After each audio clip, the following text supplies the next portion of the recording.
The latest report by the United Nations Environmental Programme states that the cost of helping developing nations adapt to rising temperatures could climb as high as $150 billion between 2025 and 2030, and $250 to $500 billion per year by 2050.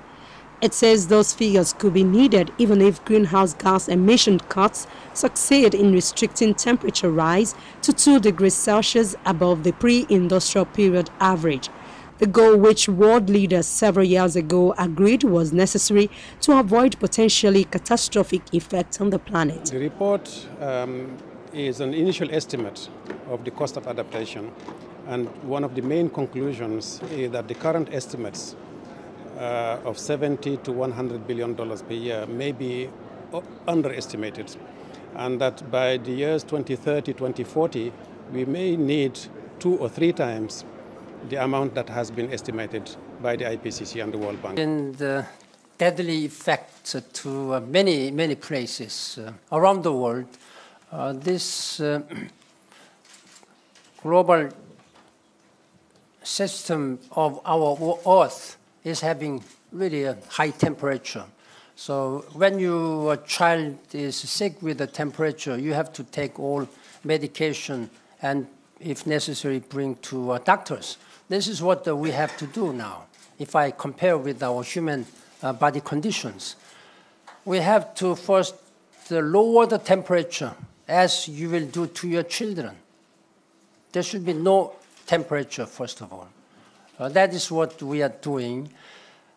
That requires a massive and urgent and immediate action. We have to mobilize all financial resources.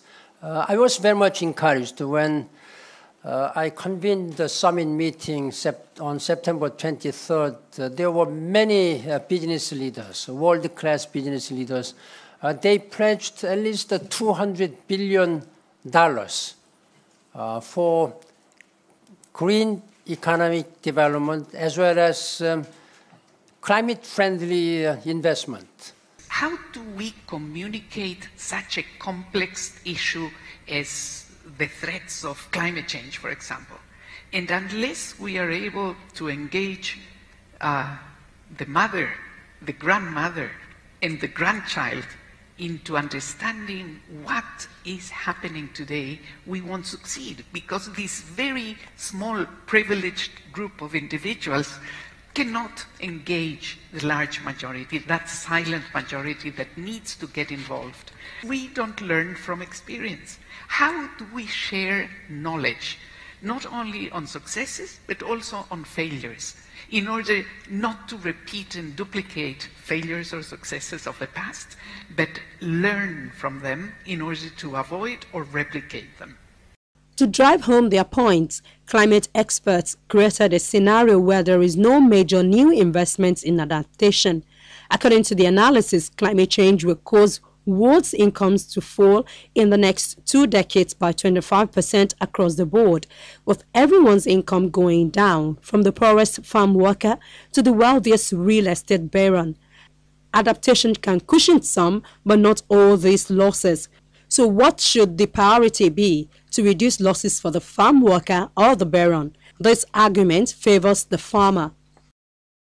70% of agricultural production is derived from subsistence farming. Smallholder diversified agrosystems are much more resilient to climate change than large-scale industrialized agriculture. Yet, despite their contribution to feeding the world, these are the farmers with some of the least amount of support. Their post-harvest losses and yield gaps are high, which is why some of the hungriest people in the world are smallholder farmers. But malnourishment and hunger are not only caused by scarcity. They are caused by poverty, by social strife, by inequality, and by poor infrastructure. And this matters because unsustainable land use changes have been made in the name of feeding hungry people.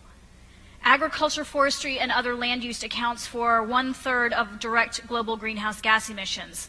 And palm oil is the single largest driver of tropical deforestation.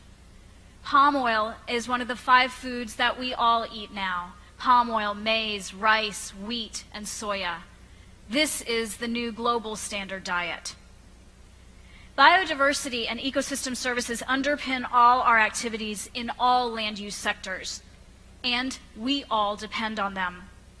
The segregations of functions within a landscape has curtailed any attempt at integrated land use planning and land use management.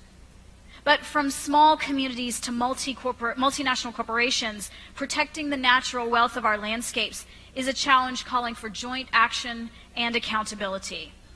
As organic farmers, we would also like to highlight the need for more incentives for agroecological purposes and sustainable, especially organic methods of farming, which on the one hand create adaptation for the most vulnerable poor farmers and smallholders in arid and semi-arid regions, but at the same time mitigate climate change by sequestering carbon in the soil.